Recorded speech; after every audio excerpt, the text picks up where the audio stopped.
Muy buenos días, estimados estudiantes de Recursos Naturales. Bienvenidos a la segunda semana de clases. Hoy, continuando con la anterior clase, que era las generalidades, vamos a ver un poco de lo que es los recursos naturales. Recordemos un poco de lo que habíamos hablado la clase anterior. ¿En qué sentido? En el sentido siguiente. Habíamos dicho ¿cuál es la naturaleza de los recursos naturales? En pocas palabras, cuando hablamos de recursos naturales, no estamos hablando de una ciencia, ¿no? Porque no dice que vamos a conocer tal cosa, no. En pocas palabras, recursos naturales vendría a ser una tecnología. O sea, digamos así, es la manera como los seres humanos vamos a emplear los recursos ambientales con un fin determinado. A eso se llama tecnología. O sea, uno piensa generalmente que tecnología es, pues, aparatos electrodomésticos. No es así.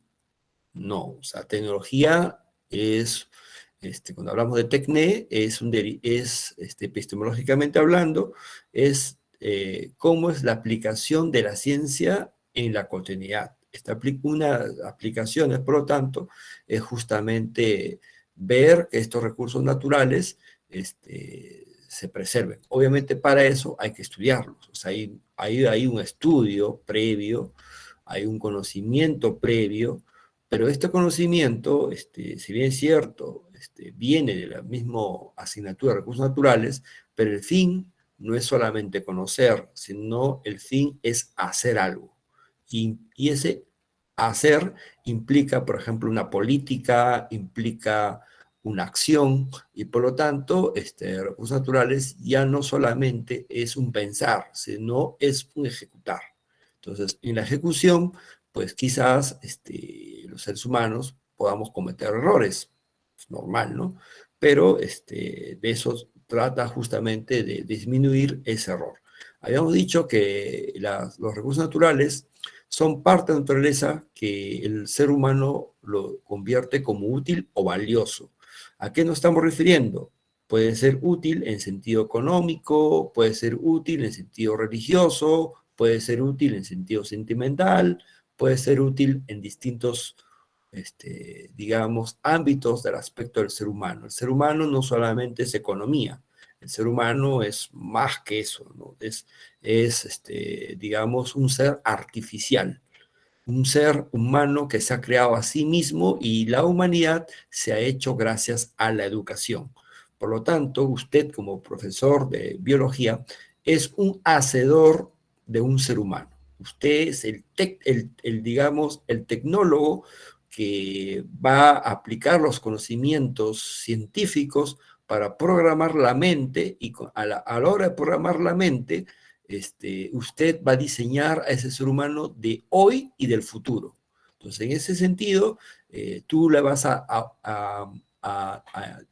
digamos, incorporar el conocimiento, tipo un programador, dentro del cerebro del estudiante, y por lo tanto, vas a hacerle sentir qué cosa es valioso para él y qué no es valioso para él, y explicarle por qué eso es valioso, a qué se debe, ¿no? ¿Por qué, por ejemplo, los ríos son valiosos? ¿Por qué no tiene que contaminar un río? Entonces, ¿por qué? Porque el río es un recurso. Si bien es cierto, lo puedo utilizar como recurso, pero ¿qué debo hacer con ese recurso que es el agua, obviamente, que está en ese río? Entonces, en ese sentido, estamos hablando de la programación de la mente. Entonces, en ese sentido, usted tiene esa responsabilidad como licenciado en educación, ¿no? Porque recuerda que usted no es, digamos, cuando está frente al estudiante, digamos, no solamente el profesor, sino el distribuidor y el programador del conocimiento que va a estar dentro del cerebro, ¿no?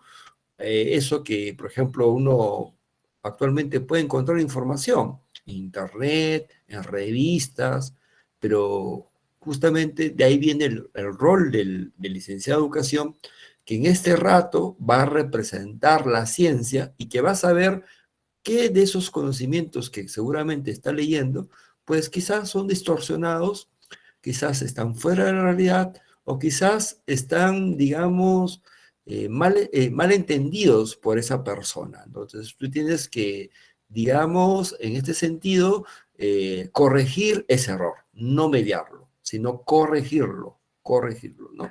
Algunos dicen que el ser humano se tiene que autocorregir, darse cuenta por sí mismo. Está bien, eso es verdad, sería interesante lograr eso, pero cuando no se hace, pues tienes que hacerlo directamente, ¿no? O sea, no todos los seres humanos tienen la posibilidad de autocorregirse a sí mismos. Entonces ahí viene justamente el rol del maestro de un corrector, que en el corto tiempo que tú tienes en clase, decirle por qué está mal, ¿no? O sea, bajo entender.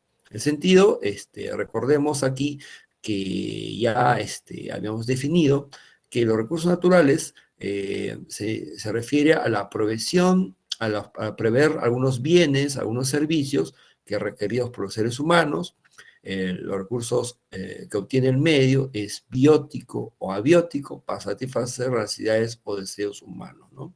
Entonces, recordemos eso. ¿Por qué? Porque los deseos humanos son muy complejos. No puede ser un montón de cosas, ¿no? Por ejemplo, para usted seguramente no es bueno la ruda, porque usted seguramente no tiene creencias religiosas y la ruda para usted es una planta que huele, que tiene un aroma determinada, pero no tiene esa connotación, digamos, de cosmovisión que tiene seguramente el mundo andino. Y para usted eso de la suerte, con pasarse ruda con suerte, pues es algo ilógico. Obviamente la suerte no va a venir de esa forma, pero tienes que entender, ahí justamente viene esto del ser humano, que el ser humano tiene deseos. Ese deseo es un deseo de eso, o sea, de eso que no existe, de eso que le permite ser feliz. Ese es su deseo, la felicidad. Y esa felicidad no solamente es materia, en gran parte son ideales. Y si esos ideales le permite ser feliz, le permite, digamos, vivir mejor, entender mejor, tener una sonrisa en sus labios, dejar las penas, tener una esperanza, ¿tú quién eres para romper esa esperanza, ¿no? Entonces, ya le irás diciendo poco a poco que seguramente la ruda, pues químicamente es digamos, una planta aromática y por lo tanto para la química los ácidos grasos justamente producen el olor tal y por más que tú te pases eso, pues ninguna suerte vas a tener, ¿no? Y punto, o sea, eso es así, pero hay que decirle en qué momento decirle eso, en qué sentido decirle, explicarle, tiene que estar esa persona emocionalmente estable, tiene que estar una persona coherente en ese rato para que se entienda. Entonces, esos bienes y naturalezas del ser humano hay que entender que el ser humano es muy complejo. Sus deseos a veces pueden cambiar de un momento a otro. También tiene que, sus necesidades también pueden cambiar de un momento a otro. Puede tener muchas necesidades en ese rato, entonces afectivas, emocionales, un montón.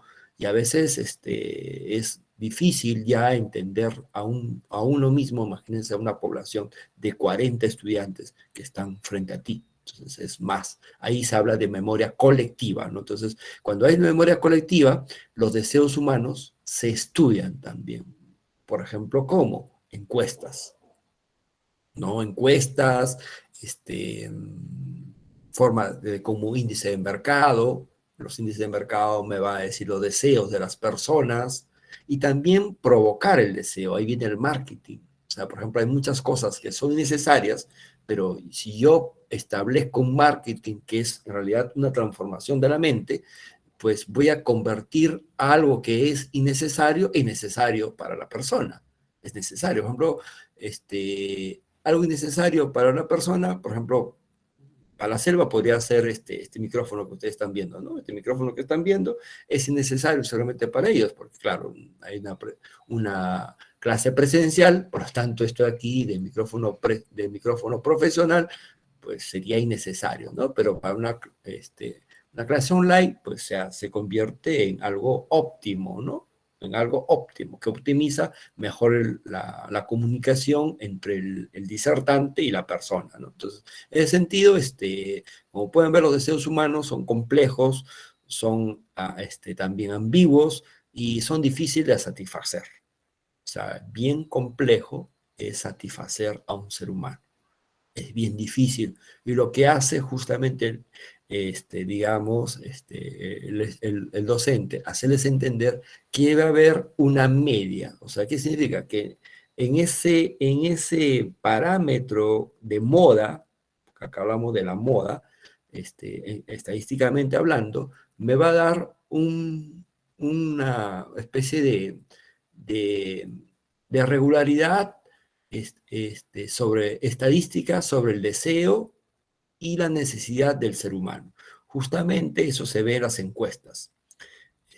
Pero no solamente se encuesta.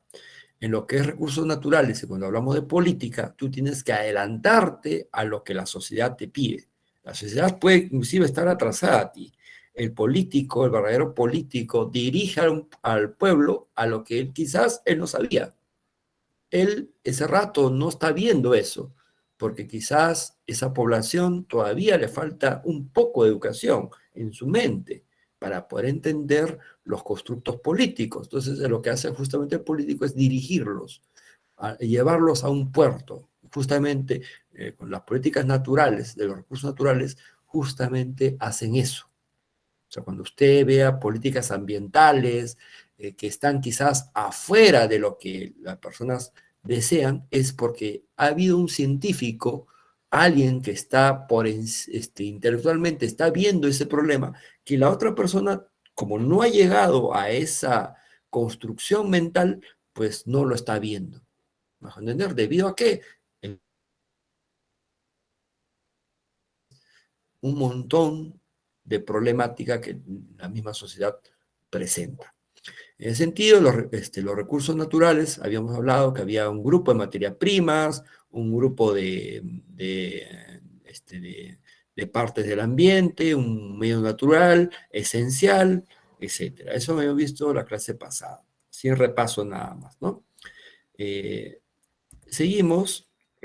Dentro de qué están los recursos naturales y básicamente qué es lo que prevé, qué es lo que la ciencia que prevalece en los recursos naturales y por qué prevalece. Pareciera ser que lo que prevalece son los seres vivos. O sea, lo más valioso para los recursos naturales son los seres vivos. O sea, por ejemplo, un bosque. No es tanto la tierra que tiene el bosque, sino las plantitas que están dentro de ese bosque. Pareciera ser esa la visión de los recursos naturales.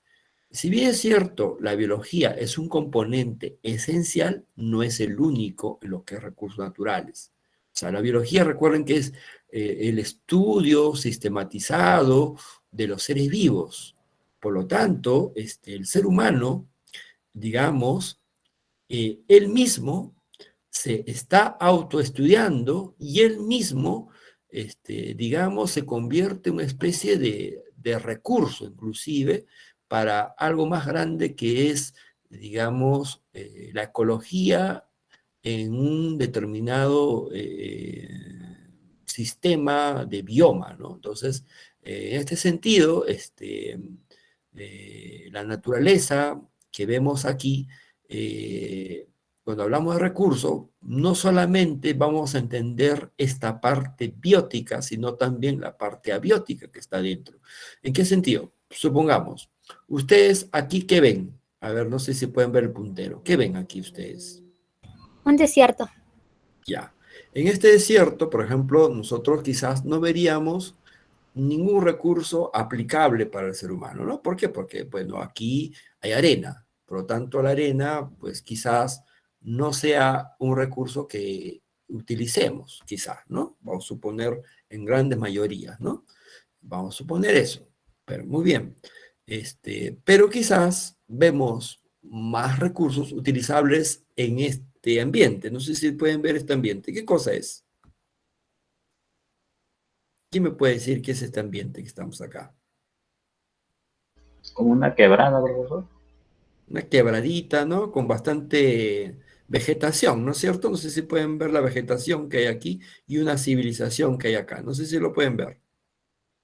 Como un pueblo, ¿no? Un pueblo, profesor. Exacto. Por si acaso, esa es la tierra de mis abuelos.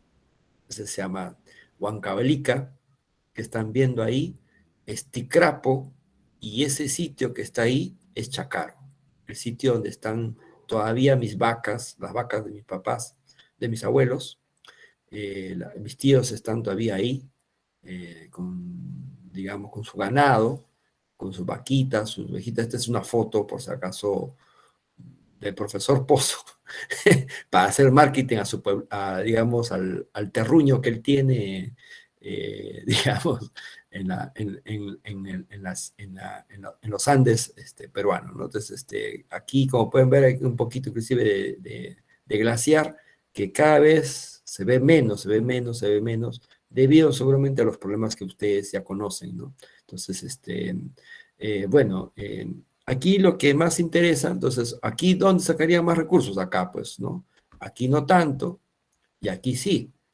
¿Por qué? Porque justamente este ámbito de desierto, quizás los seres humanos no lo utilicemos, ¿no? Pero no sé si ustedes han ido alguna vez o han ido yéndose a Ica, Pisco. No sé si habrán visto que algunos, los que ya somos, digamos, de edad, así como yo, que ya tengo ya pues mis 45 años, o sea, ya estoy abuelito, como dicen ustedes, este, eh, este, digamos así, hemos recorrido seguramente el lugar y hemos ido a un sitio determinado, a Ica, y al pasar por Ica hemos visto unos desiertos al principio, y poco a poco esos desiertos, vamos a decir así, que no son tales desiertos como tal, no es un desierto como el Sahara, pero digamos así, desierto costeño, para hacer el término ecológico, digamos así, han sido habitados por personas y que inclusive en muchos sitios de esos han visto plantaciones. No sé si han logrado ver eso los que alguna vez han ido a Ica. ¿Han visto eso o no, estimados estudiantes? Me dicen, por favor.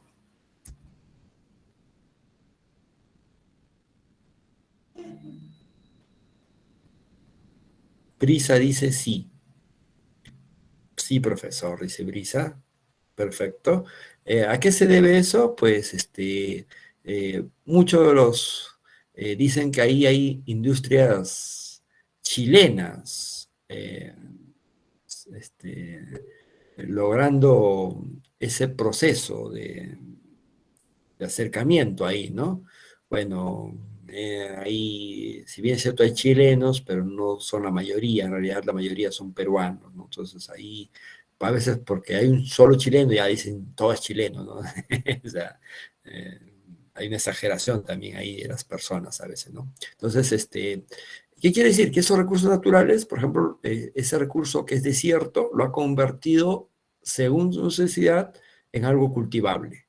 Miren, o sea, como un desierto, no es un desierto como el Sahara, obviamente, es un desierto costero, digamos, se puede tratar y se puede a largo plazo convertir en algo como un desierto como tal, ¿no? Entonces, eso, ¿no? Y después hemos visto que también, este,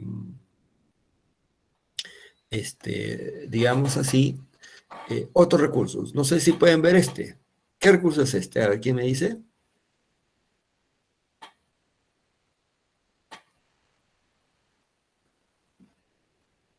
¿Qué vendría a ser?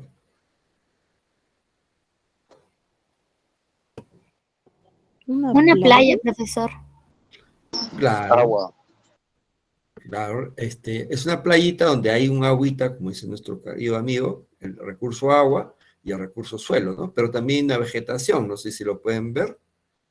Entonces, cuando hablamos de recursos naturales, no solamente nos va importar los seres vivos, que dicho de paso, lo va a estudiar la biología, sino también el ambiente natural en la que vive estos seres vivos, ¿no? En tal sentido, supongamos, si yo en esta playa, vamos a ponerle un hipotético caso, ¿ya? Es hipotético, por si acaso, ¿no? Encuentro abajo de esta playa, supongamos, un pozo petrolero, ¿ya? Un pozo petrolero, vamos a suponer que daría, vamos a decir,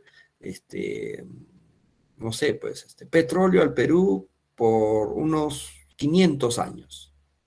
Pero para hacer eso, pero justamente para poder extraer, quizás a esta playa tengo que modificarla, tengo que, digamos, transformarla, porque obviamente tengo que perforarlo, ¿no es cierto? Tengo que perforar y por lo tanto ingresar a este sitio y por lo tanto extraerlo. Les pregunto a ustedes, ese recurso natural del petróleo que está cambiando, digamos así, este ambiente, este, ¿qué criterios tendría que yo utilizar para poder hacer esta extracción sin quizás impactar mucho a este ambiente y que no se vea pues que estamos destruyendo este sistema ecológico? ¿Qué criterios tendríamos que tenerlo? A ver, ¿quién me dice? Por raciocinio, a ver qué criterio tendríamos que tenerlo. A ver quién me dice.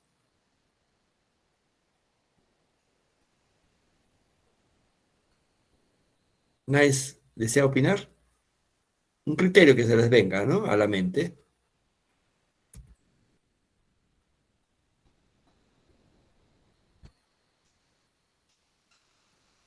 Acá Brisa ha puesto cuidado al ambiente, al medio ambiente. Dime, Usando Cintia, máquinas quizás, ¿cómo? usando máquinas quizás especializadas, ¿no?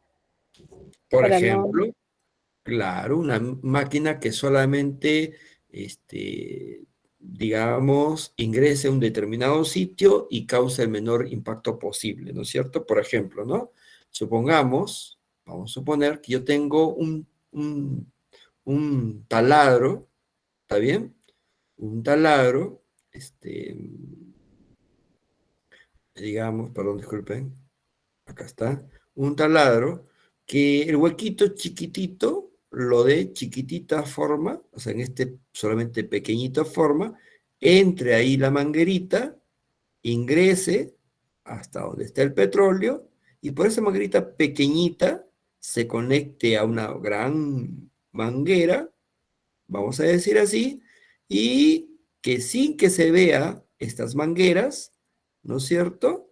El petróleo pase por ahí, digamos, a una zona que está lejana a este recurso natural, a este ambiente, y pues, y a la hora de hacer perforar, de perforar, obviamente no haya matado ninguna plantita, no haya, digamos, chocado con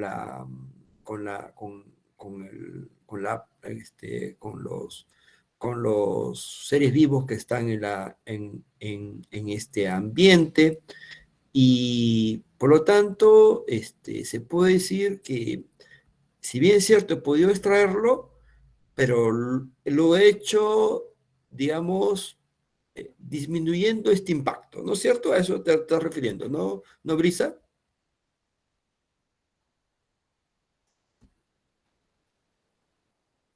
Perdón, Cintia, diré, ¿no Cintia? Quizás, ¿no? sí, claro, a eso. Claro, claro. Entonces, pero para eso, ¿qué tendría que mostrarme a mí la empresa? La empresa me tendría que hacer justamente este estudio. Me dejo entender. Tengo que comunicar este estudio a las personas que viven ahí, para justamente ellos entiendan que esta perforación que voy a hacer, digamos, va a ser una perforación muy pequeña, que prácticamente no se va a ver y que los estudios me avalan por los experimentos que he hecho, que el impacto es poco. Siempre va a haber un impacto. Nunca decir que no. O sea, los impactos hay, ¿no? Pero, pues, sí, inclusive, lo que se tiene que hacer que este impacto sea lo más mínimo posible. Eso es lo que queremos. Y justamente las políticas ambientales, digamos, a veces no se ponen de acuerdo en cuál es ese impacto, o sea, cuál es la medida. Y de ahí vienen justamente los estudios. Para eso justamente se hacen los estudios de impacto ambiental para determinar la pequeña o mucho impacto que se hace.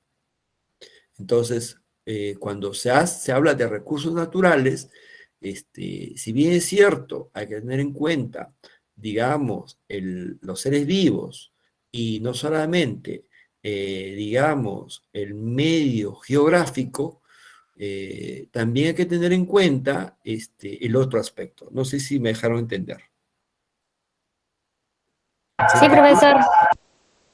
Perfecto. Hasta aquí a una preguntita.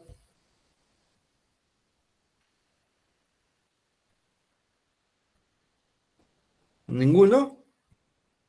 Por ejemplo, otro ámbito en los recursos naturales es el empleo de seres vivos. Nosotros sabemos qué rol cumplimos ecológicamente. Nosotros, lamentablemente, los seres humanos, no somos, pues, autótrofos. Por lo tanto, no podemos producir nuestros propios alimentos.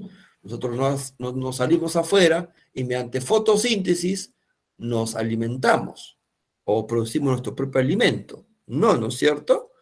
Por lo tanto, cumplimos un rol ecológico y seguramente ustedes han llevado ecología. ¿Qué rol cumple el ser humano en el sistema ecológico? A ver, ¿qué me dice?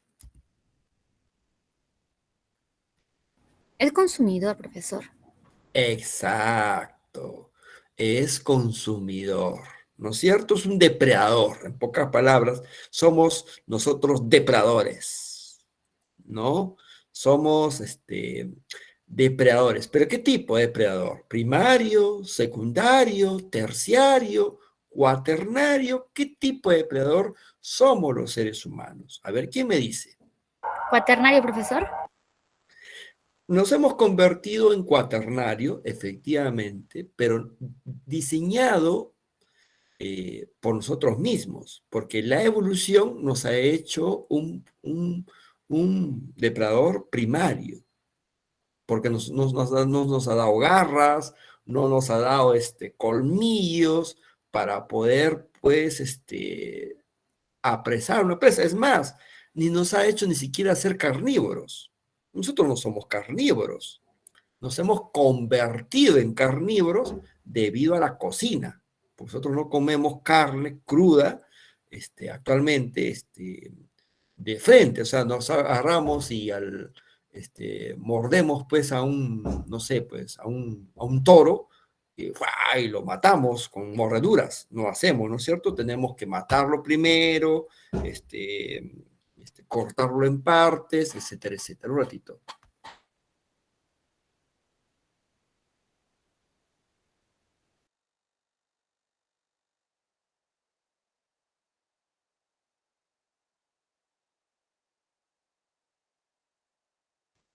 Perdón, seguimos. ¿En qué estábamos?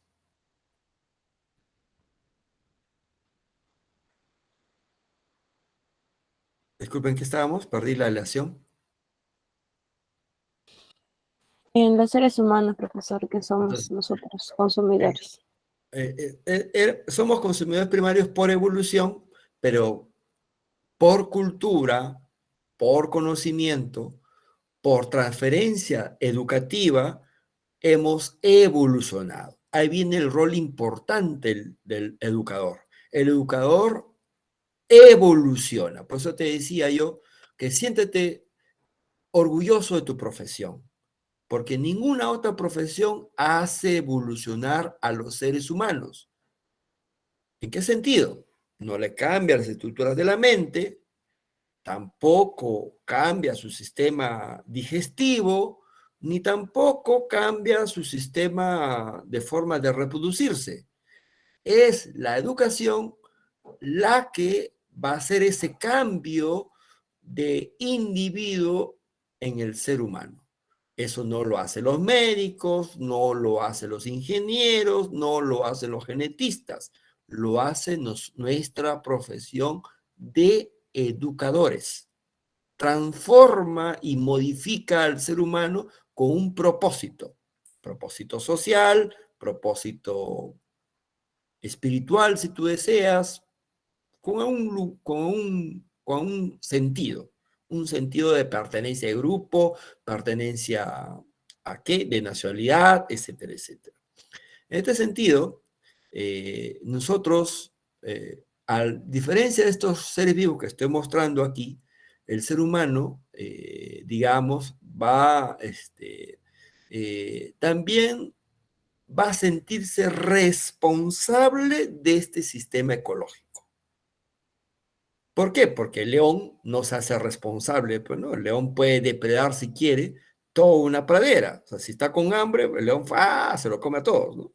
Vamos a decir así, ¿no? O sea, si está con hambre, puede exterminar inclusive toda una cadena alimenticia, vamos a decir así. Si es que el león, digamos, eh, le da, no sé, pues, hambre y vapor y no sé qué, ¿no? Bueno, eso puede ocurrir, pero es, digamos así, lo menos probable que haga, ¿no? Entonces, no va a haber una responsabilidad, porque la responsabilidad es algo, una característica humana debido a la generación de la conciencia. Entonces, nosotros tenemos una conciencia para justamente establecer esos parámetros para que el impacto del ser humano no sea tan fuerte como otros, ¿no es cierto? O sea, por ejemplo, nosotros condenamos, tenemos, digamos así, leyes para, por ejemplo, la caza furtiva, la desaparición de especies. Y yo, por ejemplo, mañana más tarde me da la locura de matar a todos los pingüinos del planeta Tierra, pues me espera la cárcel, ¿no? Primero la condena social y luego la cárcel. ¿Por qué? Porque, digamos, hay una, digamos, si bien es cierto, los pingüinos no tienen derechos, ¿no? Hay una convención de los recursos naturales que sabemos que no podemos, digamos, transgredir. Entonces, a eso, esa conciencia se debe a una conciencia netamente humana, ¿no? Otra especie no la tiene. No sé si se entendió. ¿Se entendió o no se entendió? ¿Aló? ¿Aló, aló? Sí, profesor, sí entendió lo que nos trató de decir. Muy bien, seguimos. Bueno, los recursos naturales, por lo tanto, emplea los conocimientos de la ciencia. Emplea los conocimientos que conocemos sobre las leyes naturales, emplea los conocimientos de lo que genera la sociedad, emplea los conocimientos del pensamiento. ¿En qué sentido? Por ejemplo, en sentido de la naturaleza, porque nosotros, los recursos naturales, tenemos que saber por qué existe esa agua. O sea, hay una ley física que explique eso, claro, tenemos ahí el conocimiento científico de eso, ¿no es cierto? De cómo se forma el agua, mediante un ciclo del agua, etcétera, etcétera. Tenemos ese conocimiento. ¿Eso quién nos da? La física, ¿no es cierto? Nos da esa explicación. Tenemos un conocimiento de cómo se genera la fotosíntesis, que es esa reacción en cadena, por lo tanto, sabemos que es una reacción química. ¿Qué conocimiento nos da? Pues la química.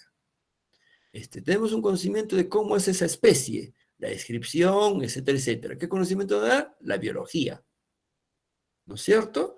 Tenemos conocimiento también de cómo funciona nuestra sociedad. por ejemplo, muy diferente, se da una sociedad peruana muy distinta a una sociedad china. Las vestimentas, las ropas, las costumbres, serán completamente diferentes. El idioma, ¿y eso quién te explica?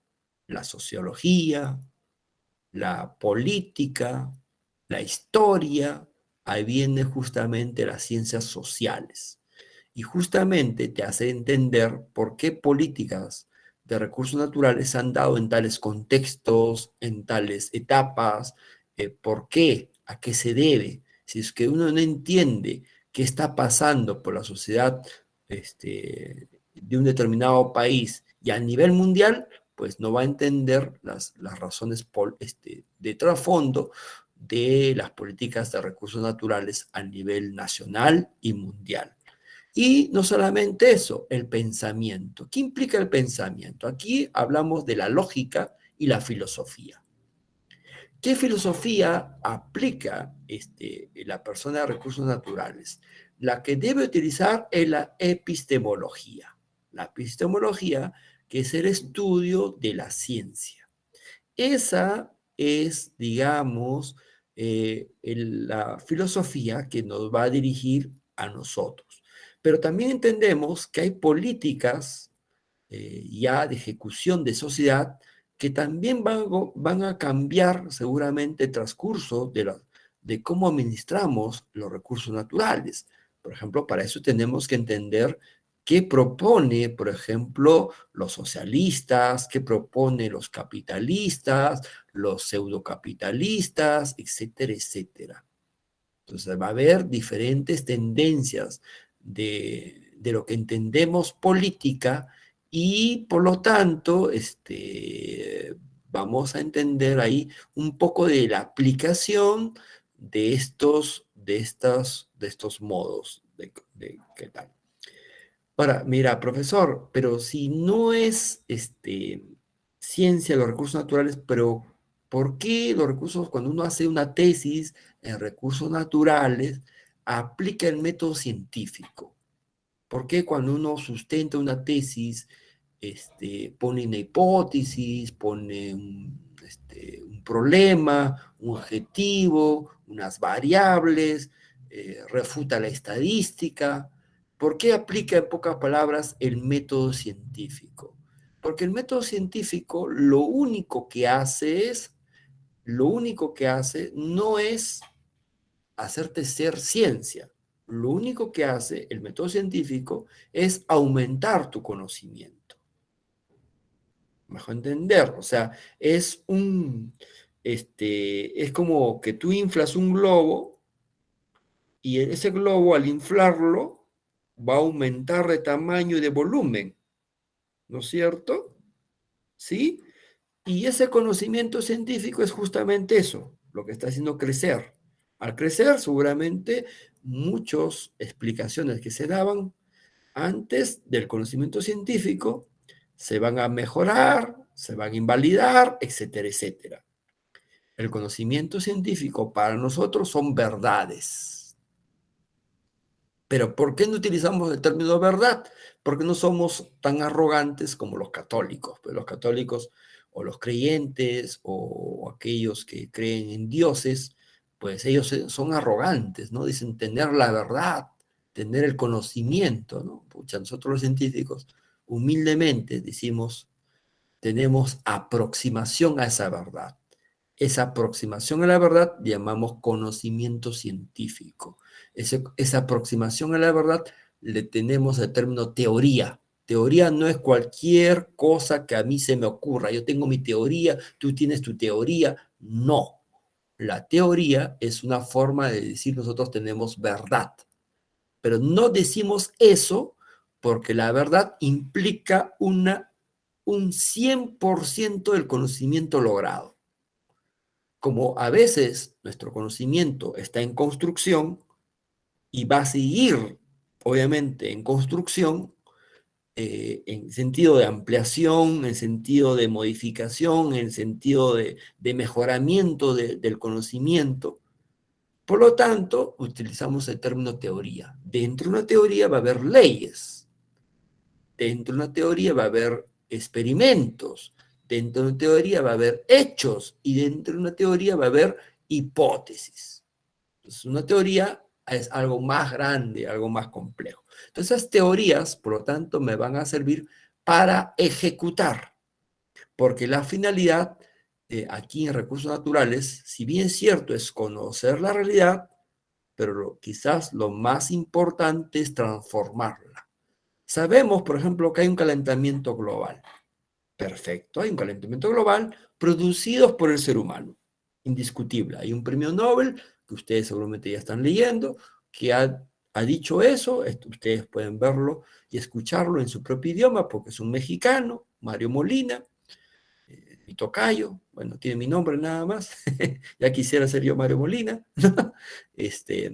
Y que describió en el Instituto Massachusetts Technological, en el MIT, nada menos, describió básicamente esto del calentamiento global y, bueno, fue uno de los pioneros, vamos a decir, en esto, ¿no? Del descubrimiento de la destrucción de la capa de ozono y todo lo demás, ¿no? Entonces, pero ya, tenemos ese conocimiento. Bueno, ¿qué hacemos? ¿Nos quedamos de brazo cruzado? ¿No hacemos nada? No. Ahí viene la modificación, ahí viene la transformación, ahí vienen las políticas que yo voy a ejecutar. Es por eso que Mario Molina lo están presentando justamente en ese video que usted está viendo en la semana 2, lo están presentando nada menos ante el Congreso de la República de México. ¿Por qué? Porque él le va a dar el conocimiento científico que los políticos necesitan para hacer las leyes. Para luego esas leyes se ejecutan. Por lo tanto, va a haber un cambio de la sociedad luego de ese conocimiento. ¿Me dejo entender? Por lo tanto, aquí implica la transformación porque anteriormente hubo una predicción, anteriormente una explicación y una descripción. Los recursos naturales implican una descripción, una explicación, una predicción, que es la ciencia, pero lo más importante, una transformación para solucionar un problema determinado. ¿Estamos? Entonces, nosotros, los recursos naturales, lo que hacemos recursos, básicamente conservamos por algo, porque justamente no queremos que ocurra tal cosa, para que justamente no suceda lo que la predicción me dice. Por ejemplo, si yo empiezo a matar pues vicuñas hasta por gusto, voy a exterminarlas y dentro de poco no va a haber vicuñas. Y por lo tanto, recurso de lo que utilizamos de su lana, pues no, mañana más tarde no va a haber. ¿Me entender? Entonces yo tengo que, digamos, saber que esa predicción de matar vicuñas no es buena. Entonces, la predicción, en cambio, de trasquilarlas, de solamente capturarlas, solamente sacarle seguramente su lana, dependiendo la edad de la vicuña, dependiendo si está en celo o no está en celo, etcétera, será algo necesario. Para eso tengo que tener el conocimiento. ¿Me dejo entender? ¿Sí? Y obviamente los recursos naturales emplean la investigación, pero emplear la investigación científica no hace a los recursos naturales ser ciencia, como a nosotros. O sea, no porque la pedagogía utilice el método científico ni la investigación, la pedagogía va a ser una ciencia. Obviamente que no. Obviamente que no. ¿Por qué? Porque simplemente es una forma de encontrar verdades, de encontrar conocimiento. ¿Qué te hace ser ciencia? ¿Cómo está ese conjunto de verdades? Si es sólido o no es sólido, para explicar y predecir tu fenómeno de estudio. Y ese fenómeno de estudio tiene que, digamos, ser, digamos, algo que tú y solamente tú como ciencia lo estudia y no otro campo del conocimiento. nosotros no estudiamos algo. Por ejemplo, el estudio de la mente no lo hace un pedagogo, lo hace un psicólogo. Nada más. Nosotros transformamos la mente, construimos la mente. Al hacer eso, no estamos estudiando, estamos haciendo el tecné, el tecné. Eso es lo que Luis Pisco y Hermosa trata de explicar en su obra Metapedagogía, léanlo, de descifrar qué cosa es la pedagogía en términos epistemológicos, ¿no? Bueno, en ese sentido, vamos a decir así, que los recursos naturales aplicarán también, pues, todo lo que la investigación científica, el método científico, pero no por eso se va a convertir en ciencia, no por tener un problema de investigación, un objetivo de investigación, una hipótesis para contrastar, unos variables, un método estadístico para estudiar, me va a hacer ciencia. No. Tú eres un investigador científico de recursos naturales, que sea, ya sea forestales, ya sea animales, etcétera, etcétera, pero lo único que me va a hacer a mí es aclarar mi objeto de estudio, ver la estrategia que está haciendo. Por ejemplo, si yo veo que un bosque se está sobrepoblando de plantas y ya está invadiendo la densidad de plantas por metro cuadrado, empiezo a talar, a cortar, porque si no va a haber una competencia entre plantas y todas van a fallecer. Entonces, yo lo que trato de hacer con esa tala de árboles es disminuir esa densidad. Entonces, pero para eso hubo un estudio. Yo no me meto así nada más a talar árboles porque a mí se me antoja. No. Hay un conocimiento ahí establecido. Entonces, igualito como toda investigación científica, pasamos por varios procesos. Una fase conceptual, de una bibliografía previa, de una fase de diseño y planeación, de una fase de experimentación. En recursos naturales también se experimenta. Si bien es cierto, no se hace en un laboratorio, pero algunos casos de algunos recursos sí se emplean en laboratorio. Es por eso que yo deseo que al menos, no sé, 2 experimentos que hagamos nos sirvan para dilucidar esto, ¿no? Una fase analítica y una fase de difusión. Lo más importante para un científico es difundir. Y un científico que se respete difunde con journal, con artículos científicos. ¿Ah? Luego se puede convertir en un libro. Justamente eso es lo que hizo Braque. Antonio Braque, antes de publicar su libro, él hizo investigaciones previas. ¿Por qué? Porque estaba encargado digamos, de investigador en lo que era en Picamachay, me parece. Y ahí hizo su estudio previo.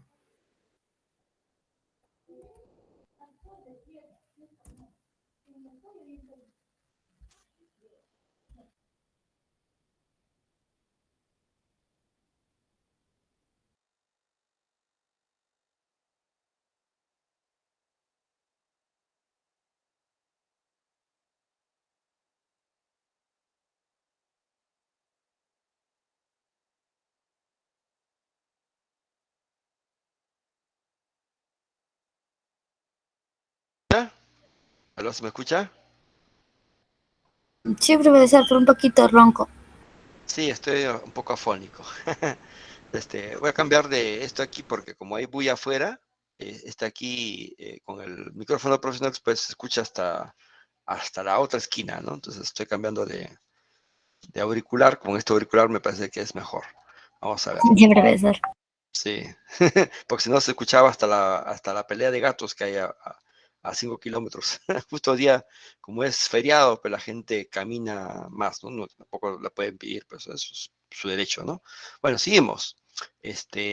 Aquí estamos, en esto de los procesos de investigación. Por lo tanto, hay un problema, una formación de objetivos, unas teorías, unas variables, un tipo de estudio, una tabulación, y justamente eso incrementa, digamos, el conocimiento de la ciencia.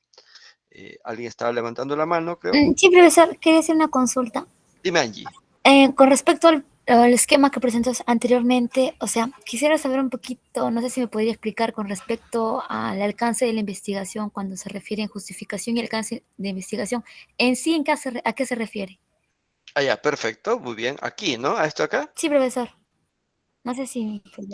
Ya, ya, perfecto, muy bien. Cuando se hace un trabajo de investigación científica, y ustedes lo van a hacer cuando hagan su tesis, o sea, una tesis es justamente la aplicación del método científico. O sea, en ese rato, ustedes van a ser investigadores de la ciencia, investigadores científicos. Pero no por eso la pedagogía es una ciencia, sino es simplemente una especie de procedimientos que tú haces para encontrar una verdad de un fenómeno educativo que estás viendo. Punto. ¿Estamos? Entonces, en ese sentido, lo primero que haces es una revisión de literatura. Por ejemplo, en mi caso, y usted lo puede encontrar en la semana 15. Por ejemplo, para yo proponer mi método de enseñanza, que es la globalidad educativa, yo tuve que revisar libros, revistas científicas, que básicamente me dijeran que lo que yo había supuesto de este nuevo método que no está en ningún libro, existe. ¿Por qué? Porque con esa literatura yo voy a construir mi marco teórico. ¿Estamos? ¿Está bien? En cambio, otras personas, como ya tienen el método de enseñanza ya definido, porque han seguido a De Crowley, han seguido quizás a Montessori, y Montessori ya les dio la revisión de literatura, pues lo único que hacen esas personas es citar a Montessori y ahí viene su revisión de literatura. Entonces, en cuántos escenarios se ha aplicado el método de Montessori, en qué colegios se ha experimentado tal cosa. Él no tiene que construir el marco teórico porque ya está hecho por esa persona. ¿Me dejo entender? En mi caso no, porque eso no está en ningún libro, no está en ningún paper. Lo que tengo que hacer es construir el marco teórico empleando los conocimientos, la neurociencia, la filosofía, la lógica, la neurofisiología, el neuroaprendizaje, las teorías educativas, la psicología. Entonces, con todo eso voy a construir mi marco teórico. Ya eso implica la revisión de bibliografía. La revisión de bibliografía no solamente implica, vamos a decir así, no solamente implica copiar y pegar de otro autor. También puedes construir tu marco teórico. También lo puedes hacer. También lo puedes hacer siempre y cuando, pues, tu idea haya tenido respaldo. Por ejemplo, yo, felizmente, parte de mis ideas, de lo que yo pensaba de educación, ya habían dicho otras personas, pero no con la precisión y la pertinencia tal. Entonces, ya había algo ahí, pero que todavía faltaba precisar para construir justamente este método de enseñanza que es la aula educativa, ¿no? Entonces, esta vendría a ser la primera parte, que es la revisión de literatura. Para eso, identificamos y limitamos un problema. ¿Qué significa delimitar? Pues, por ejemplo, yo, cuando aplico este método de enseñanza, no lo voy a aplicar a todo el Perú. Obviamente que no. Lo delimito a un colegio, Colegio Estenos, lo limito a un grado, segundo grado, mejor no estoy delimitando. ¿Para qué? Porque en este segundo grado voy a hacer comparaciones. A un grupo le voy a aplicar el método de enseñanza, la aula educativa, y al otro grupo le voy a aplicar el método tradicional. O sea, a un grupo de alumnos lo aburro, vamos a decir, aplicando el método de enseñanza tradicional, y al otro digamos, aplico el método de enseñanza educativa, por lo tanto va a haber ahí mejor aprendizaje. Usted era profesor, y si usted hubiera sido mi profesor en método tradicional, ¿me hubiera aburrido? Claro que sí. No hubiera aprendido nada, a lo mejor con usted, profe, usted es culpable de que no me construyó la mente. No, se supone que el conocimiento que se da en ambos es el mismo, se sobreentiende. Lo que diferencia es la metodología, la forma de concebir también qué cosa es método tradicional y qué cosa es metodología educativa. Entonces, ahí viene la delimitación del problema. Y otra cosa muy distinta es la definición y descripción y explicación. ¿Por qué?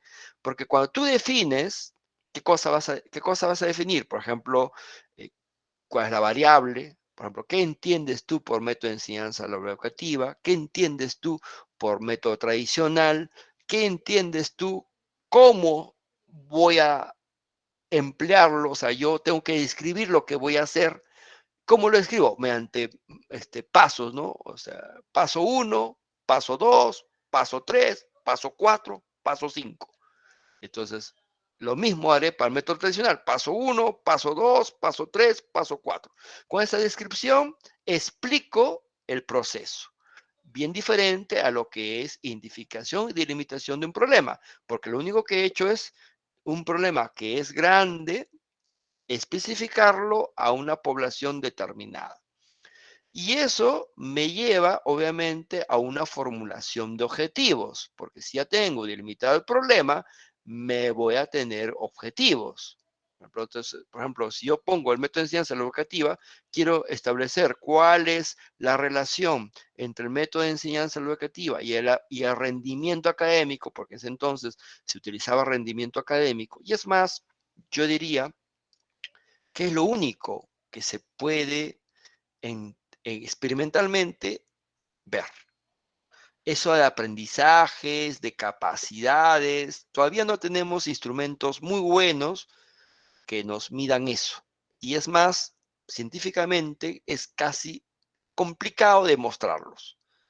Con ciertos, y hay por eso que tienes que definir, describir qué cosa significa aprendizaje para ti, qué significa capacidad para ti, qué significa competencia, para que no quede dudas. Y por lo tanto, cuando el instrumento que tú hagas tenga que justamente tener esa relación, ¿no? Esa visualidad. Tiene que observarse ese fenómeno. Entonces, ahí, digamos, por eso la definición, descripción de las variables es importante para, digamos, que va a estar dentro del problema de la investigación, de la cual va a formularse el objetivo. Este objetivo va a llevarme a quizás a que yo revise teorías del aprendizaje, revise conceptos y construya un nuevo conocimiento que puede llevar a una teoría, ¿no? Entonces, esta teorización, por ejemplo, en mi método de enseñanza todavía no llego a eso porque necesito más experimentos para llegar a una teoría. O sea, yo necesito hacer más experimentos con seres humanos, aplicando y comparando para poder justamente robustecer el conocimiento. ¿Y eso cómo se hace? Contrastando las hipótesis con las hipótesis que yo tengo. Y seguramente si otra persona aplicará mi método de enseñanza, refutará. Porque yo solo no voy a aplicar. Quizás ustedes también dirán, yo también quiero aplicar el método del profesor Pozo.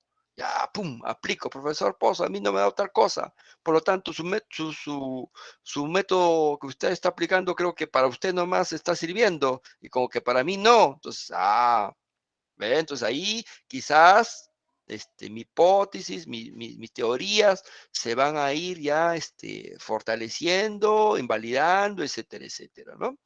Y esa hipótesis implica determinar mi población, determinar mi muestra, determinar mi recolección de estudio, hacer mi plan de tabulación, hacer un procedimiento, qué tipo de estudio estoy haciendo, qué tipo de diseño estoy investigando, todo lo que les he enseñado a ustedes en lo que es tesis, porque debo suponer que están llevando tesis, ¿no, chicos?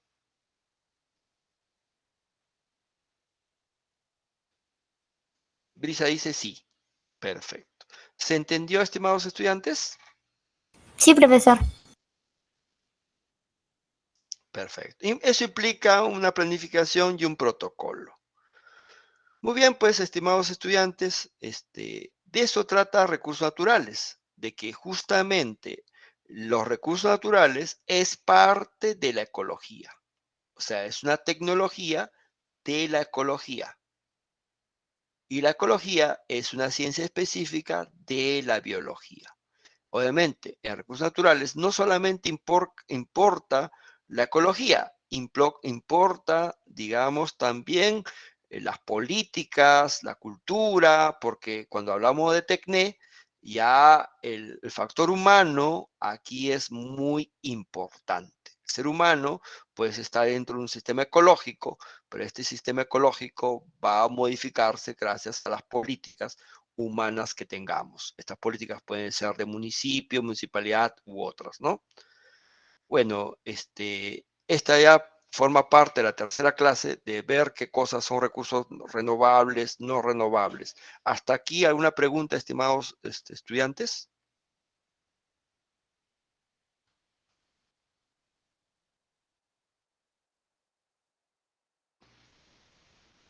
¿Hasta aquí alguna pregunta? Todo claro, profesor. ¿Aló? Muy bien, chicos. Nosotros nos vemos el martes en nuestro horario habitual, de 2 hasta 4, ¿no? De 2 a 4, como dice no sé, había un programa de televisión que decía de 2 a 4, ¿no? ¿Sí? Nos vemos, Profesor, nos vemos entonces. nos Gracias. vemos, chicos. Cuídense.